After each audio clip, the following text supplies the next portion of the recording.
एक दिन नारद मुनि आकाश मार्ग से कहीं जा रहे थे। तभी उनके मस्तिष्क में एक अजीब सा प्रश्न आया तथा वे ब्रह्मालोक पहुँचे। ब्रह्मलोक पहुंचकर उन्होंने अपने पूज्य पिता यानी ब्रह्मा जी को दंडवत प्रणाम किया। नारद जी को सामने देख ब्रह्मा जी ने पूछा, कहो पुत्र, आज कैसे आना हुआ? तुम्हारे मुख के भाव कुछ कह रहे हैं, कोई विशेष प्रयोजन है तो बताओ। नारद जी ने उत्तर देते हुए कहा, पिताश्री, ऐसा कोई विशेष प्रयोजन तो नहीं है, परंतु एक प्रश्न मेरे मन में खटक रहा है, आपसे इसका उत्तर जानने के लिए उपस्थित हुआ हूँ। ब्रह्मा जी ने कहा, तो फिर विलंब कैसा? मन की शंकाओं का समाधान शीघ्र से कर लेना ही ठीक होता है, इसलिए निसंकोच होकर के अपना प्रश्न पूछो। नारद जी ने पूछा, पिताश्री, आप सारे सृष्टि के परम पिता हैं, देवता और दानव आप ही के संतान हैं। भक्ति और ज्ञान में देवता श्रेष्ठ हैं, तो शक्ति तथा तपाचरण में दानव श्रेष्ठ हैं। परंतु मैं इसी प्रश्न में उलझा हुआ हूँ कि इन दोनों में से अधिक श्रेष्ठ कौन है, और अपने देवों के स्वर्ग को दानवों को पाताल लोक में जगह दी, ऐसा क्यों? इन्हीं प्रश्नों का उत्तर जानने के लिए मैं आपकी शरण में आया हूँ। नारद ने ब्रह्मा जी से अपना प्रश्न बताते हुए कहा। नारद का प्रश्न सुनकर ब्रह्मदेव बोले, नारद, इस प्रश्न का उत्तर देना तो कठिन है और इसका उत्तर मैं दे भी नहीं पाऊंगा, क्योंकि देव और दानव दोनों ही मेरे पुत्र हैं और अपने ही दोनों पुत्रों की तुलना अपने ही मुख से करना उचित नहीं होगा। लेकिन फिर भी तुम्हारे प्रश्न का उत्तर ढूंढने में भगवान शिव तुम्हारी मदद अवश्य कर सकते हैं। ब्रह्मदेव से आज्ञा लेकर नारद मुनि महादेव शिव के पास गए तथा उनके सामने अपनी समस्या रखी।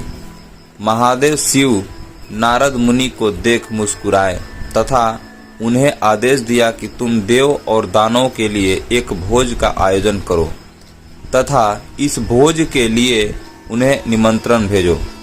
महादेव शिव के आदेशानुसार नारद मुनि ने वैसा ही किया तथा अगले दिन नारद मुनि के साथ महादेव शिव भी देवताओं और दानवों का अतिथि सत्कार करने उनके आश्रम में पधारे।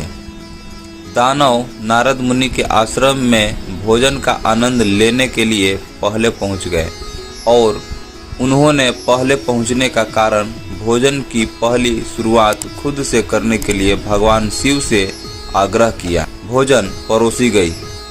दानव भोजन करने के लिए बैठे।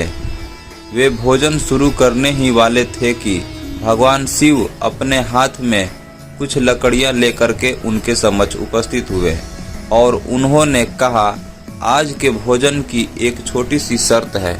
मैं यहाँ उपस्थित हर एक अतिथि के दोनों हाथों में इस प्रकार से लकड़ी बांधूंगा कि वो कोहनी से मुड़ नहीं पाए और इसी स्थिति में सभी को भोजन करना होगा।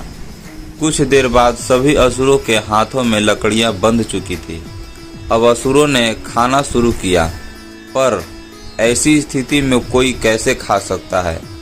कोई असुर सीधे थाली में मुंह डालकर खाने का प्रयास करने लगा तो कोई भोजन को हवा में उछालकर मुंह में डालने का प्रयत्न करने लगा। दानवों की ऐसी स्थिति देखकर नारद जी अपनी हंसी रोक नहीं पाए।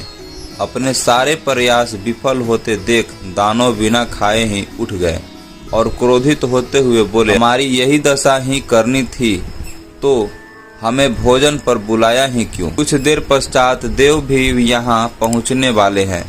ऐसी ही लकड़ियाँ आप उनके हाथों में भी बांधिएगा ताकि हम भी उनकी दुर्दशा का आनंद ले सकें।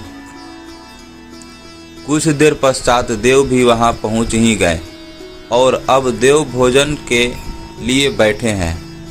देवों के भोजन मंत्र पढ़ते ही महादेव शिव ने सभी के हाथों में लकड़ियां बांधी और भोजन की शर्त भी रखी। हाथों में लकड़ियां बंधने पर भी देव शांत रहे। वे समझ चुके थे कि उन्हें क्या करना है। खुद अपने हाथ से भोजन करना संभव नहीं है, अतः वे थोड़ा आगे खिसक खिसक कर बैठ गए और थाली से अन्न उठाकर सामने वाले को खिलाकर भोजन आरंभ किया। बड़े ही स्नेह के साथ वे एक दूसरे को खिला रहे थे और भोजन का आनंद ले रहे थे। उन्होंने भोजन का भरपूर स्वाद लिया, साथ ही दूसरों के प्रति अपना स्नेह सम्मान जाहिर किया। यह कल्पना हमें क्यों नहीं सूझी? इसी विचार के साथ दानव बहुत दुखी होने लगे। नारद जी यह देखकर मुस्कुरा रहे थे। नारद जी ने भगवान शिव से कहा, हे देव के देव, आपकी लीला अगाध है। युक्ति, शक्ति और सामर्थ्य का उपयोग स्वार्थ हेतु करने की उपेक्षा परमार्थ के लिए करने वाले का जीवन ही श्रेष्ठ होता है। दूसरों की भलाई में ही अपनी भलाई होती है। यह आपने सब प्रमाण दिखा दिया और मुझे अपने प्रश्नों का उत्तर भी मिल गया। दोस्तों, यह स्टोरी पसंद आई हो तो प्लीज़ इस वीडियो को एक लाइक जरूर कर दें और हाँ, चैनल को सब्सक्राइब नहीं किए हैं तो प्लीज़ सब्सक्राइब भी कर दें। धन्यवाद।